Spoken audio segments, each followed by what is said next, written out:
What's up, everyone? Welcome to another episode of Rollin with Hayes. I'm happy to be with you all. I have a lot of information. We're probably doing two today because I have a lot that I want to talk about just in two different realms. The first one is definitely crypto. Yesterday, we did see Bitcoin hit over 73,500. It's crazy because the sentiment on the timeline is still not extremely bullish the way that it was when Bitcoin was rolling up to like 30, 40, 50, 60,000 last cycle. It's still kind of, all right, we broke over 69,000. All right, we hit 70, we hit 71, 72, 73. And a lot of people have started to say, oh, pay attention. The smart people. A lot of smart people start to say, pay attention. We're going to have a pullback, which is something that I know is going to happen as well. I'm kind of trying to pay attention to volume. So I explain this all the time. I'm not the best trader in terms of like reading charts and stuff like that. I've gotten better at it, and I can read certain points. Like the hourly and the 15-minute, I'm not too bad on, so you call me a day trader. But when it comes to either swing trades or like the longer time frame trades, that's not my forte yet. Shout out to Leverage Labs. I've been looking at them and trying to understand it a lot better, but I haven't gotten to the best point to understand it all. I do leverage, but when I do leverage, I usually like to stick to 8x. The most I've done is 10. And then if I don't feel as confident on the trade, I'll just do 6. And the big thing for me is I always keep a stop loss.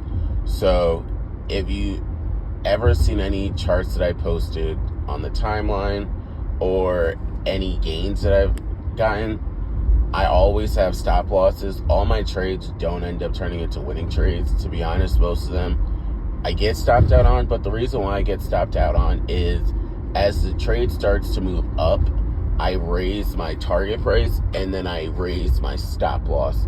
And when you raise both, that puts you in a good position you're going to make money. My strategy isn't perfect because you for damn sure can get stopped out. If it's a trade that I know that more than likely will work out, I will start the stop loss at around 30%. I've been trying to stick to 20% losses is the max and then kind of go forward from there.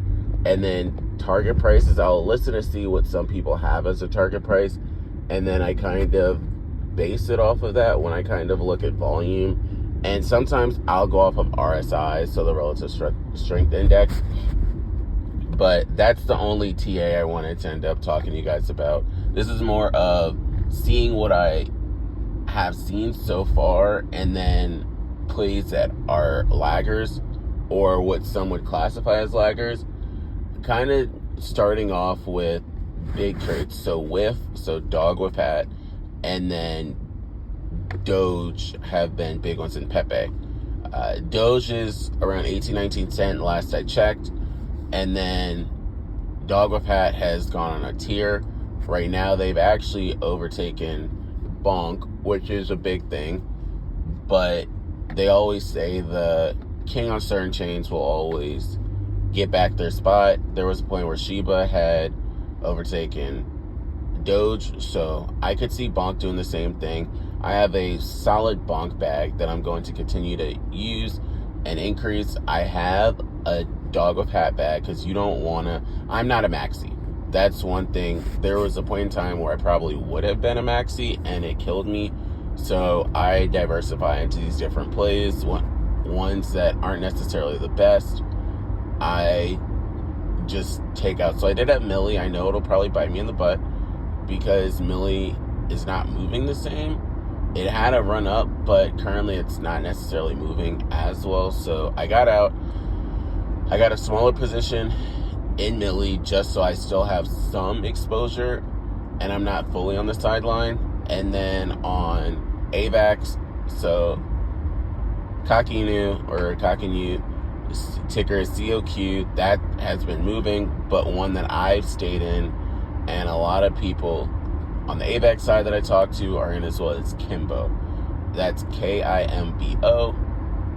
And that's one that I think people should start to pay attention to because it should have a run as well. Last I saw, it was around like $39 million market cap. When you look at that compared to Kakinu, which is over $400 million, that's a couple X's that you can end up getting out of that. 4 to 5 at minimum, I think we can squeeze out, which would be a great gain for anyone. And they're not listed on a bunch of different exchanges yet. Then going into things that I've seen on the Solana side, Popcat is doing well. Mumu, I got dropped some Mumu in one wallet, but then I also picked up some Mumu on my own. Ticker is MUMU. That's one I think people should continue to pay attention to. I wouldn't necessarily fade it. It's a little bit different, so that's why people are in it too. And then pay attention to Doji. That's on Dogecoin. I haven't looked at that bag recently, but shout out to Espresso on the Daily Alpha. He's been the one giving me a lot of these Dogecoin plays. I do have a mini Doge over there on the Doginals, which is kind of some, again, just have exposure to different chains. And then I have pups. So that's kind of one I'm just leaving. I've heard Farmer Joe, big time shout out to him. And then also Solana Sweeper has been preaching that a lot. A lot of the Bitcoin people, the ordinal people, have been saying pick up pups. So I just said I'll just have a bag, leave it, set it, forget it. As the chain continues to run up, that's one that I think will have its time in the sun. And then the other part to that is a lot of runes and the halvening will become a big part. And the halvening is supposed to happen next month, as long as the blocks keep going the same as what they're doing right now. Then we should end up seeing that happening next month. I also can anticipate a pullback happening around that time. Last time that happened, it was a Sell the News event because people thought it was about to be this great big fiesta and party and everything was going to be superb after it happened, and it wasn't that way. It did run up after that, but it wasn't, happening, let's start running up. It's kind of one of those people look at it, but the people that have not seen the happening before are the main ones that do it.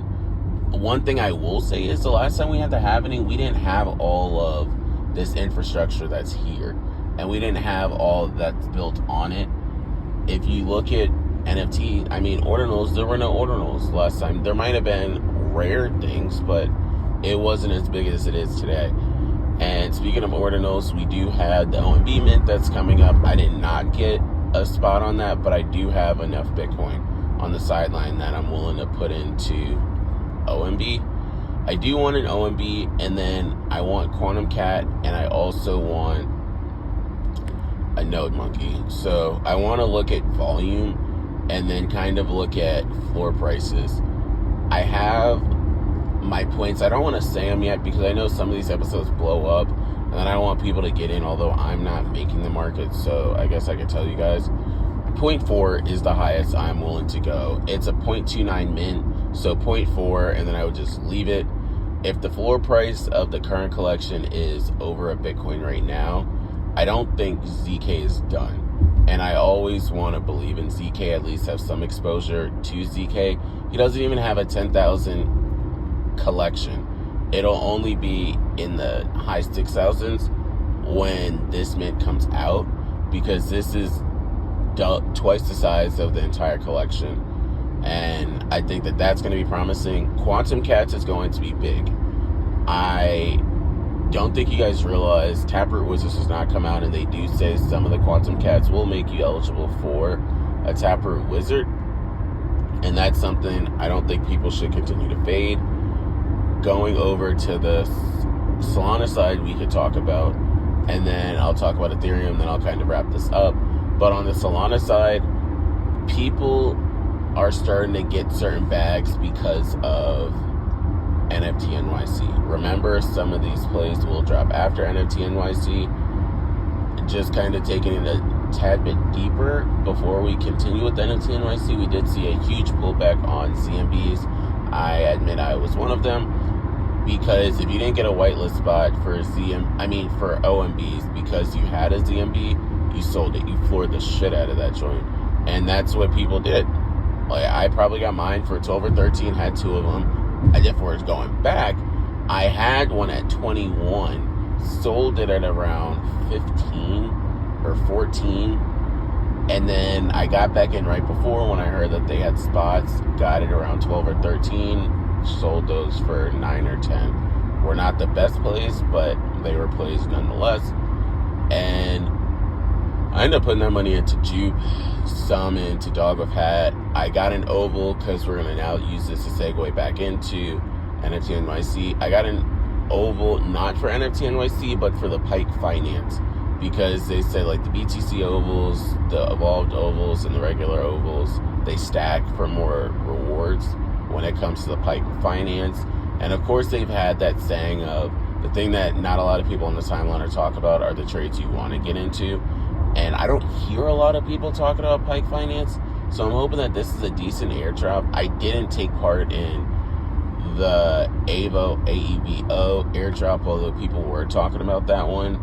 And like the Leverage Labs, and I heard it numerous times, they said that they cooked on that one. I was pissed I didn't get Wormhole, because I definitely was trying. I bridged my DGOT in the beginning to Wormholes, so I thought I'd be eligible for something. I also guess I did not have Mad Lads in time, because I didn't get it from that. And Mad Lads is getting a stupid amount of W token. And then Mad Lads, speaking of Mad Lads, they're doing good.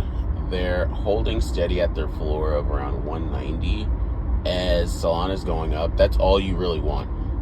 I know some people are like, oh, I'd rather the floor price go up. No, that floor price can stay steady at 190 and I will be perfectly fine. Because if you're staying at 190 but the price is going up, a Mad Lad is worth over $30,000 now.